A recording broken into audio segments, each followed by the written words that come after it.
அஸ்ஸலாமு அலைக்கும் வரஹமத்துல்லாஹி வபரகாத்துஹு. எல்லோரும் எப்படி இருக்கீங்க? நல்லா இருக்கீங்களா? இன்றைக்கி நம்ம பார்க்க போகிறது ஃபிங்கர் டிசைன்ஸ் தான். ஃபர்ஸ்ட் ஆள்காட்டி விரலில் உள்ள டிசைன்ஸ் வந்து ஸ்ப்ரில் அண்ட் லைன் வச்சு தான் நம்ம அதை பேஸ் பண்ணி தான் போட்டிருக்கோம். ஒரு 3 லைன் போட்டு நடு லைனை மட்டும் விட்டுட்டு மேலே உள்ள லைன்லையும் கீழே உள்ள லைன்லேயும் ஸ்ப்ரில் பண்ணிவிட்டு மேலே போட்ட ஸ்ப்ரில்லில் ஒரு லீஃப் டிசைன் போட்டுட்டு கீழே உள்ள ஸ்ப்ரில் டிசைன்லலாம் வந்து செயின் மாதிரி ஒரு மாடல். அது செயின் மாடல் ரொம்ப பெருசாக கூட இருக்காது. நீங்கள் நேராக கோடு மாதிரி போட்டு அது முடிய போகிற நேரத்தில் டாட் வச்சா அது செயின் மாடலாக மாறிடும். அதே டாட்டை கொஞ்சம் லேசாக இழுத்து விட்டோம்னாக்கா அது லீஃப் ஸ்டைலில் வந்துடும். பார்க்க யூனிக்காக இருக்கும். அந்த மேலே இருக்குது பார்த்திங்கன்னா, அழகாக இருக்கும். அது ஈஸி தான். 2வது நடுவிரல். அந்த நடுவிரலில் போட்டிருக்க டிசைன் வந்து அழகாக இருக்கும்.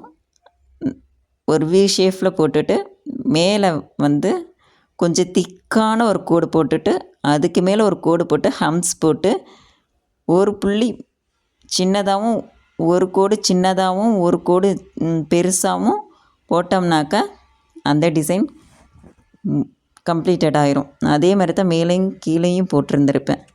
சூப்பராக இருந்திருக்கும்.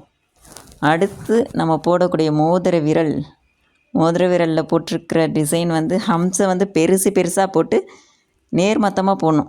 ஆப்போசிட் சைடில் போட்டு விட்டோம்னாக்கா அது சீப்பு மாடலில் வந்துடும். பார்க்க அழகாக இருக்கும். அதே இது தான். கீழே அந்த கோட்டில் வந்து ஸ்ப்ரில் போட்டுட்டு ஒரு 3 லீஃப் போட்டு விட்டோம்னாக்கா கம்ப்ளீட்டாக ஆயிரும். பார்க்குறதுக்கு லுக்காக இருக்கும். அதுமாதிரி ஃபிங்கர் டிசைன்லேயும் ஹம்ஸ் மேலே ஹம்ஸ் போட்டு இன்னும் அந்த ஹம்ஸை வந்து கொஞ்சம் பெருசாக போட்டுட்டு நடுவில் மட்டும் டாட் வச்சோம்னாக்கா அது ஃப்ளவர் டிசைனில் மாறிடும்.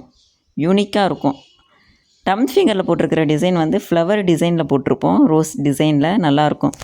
உங்களுக்கு இந்த ஃபிங்கர் டிசைனில் எந்த ஃபிங்கரில் போட்டிருக்கிற டிசைன் உங்களுக்கு ரொம்ப பிடிச்சிருக்கு அப்படிங்கிறத மறக்காமல் கமெண்ட் பண்ணுங்கள்.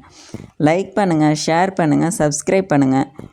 உங்களுக்கு இது மாதிரி ஃப்ளவர் மாடலில் போடணும், எது மாதிரி போடணுன்னு சொல்லிட்டு கமெண்ட்டில் சொல்லுங்கள். இன்ஷால்லா அதே மாதிரி போட்டுருவோம். நாளைக்கு ஒரு இனிஷியல் டிசைன், அதாவது எஸ் எப்படி யூனிக்காக போடலாம், அந்த எஸ்ஸே வந்து மாடலாக எப்படி போடலாங்கிறத நாளைக்குள்ள வீடியோவில் பார்ப்போம். அஸ்ஸலாமு அலைக்கும்.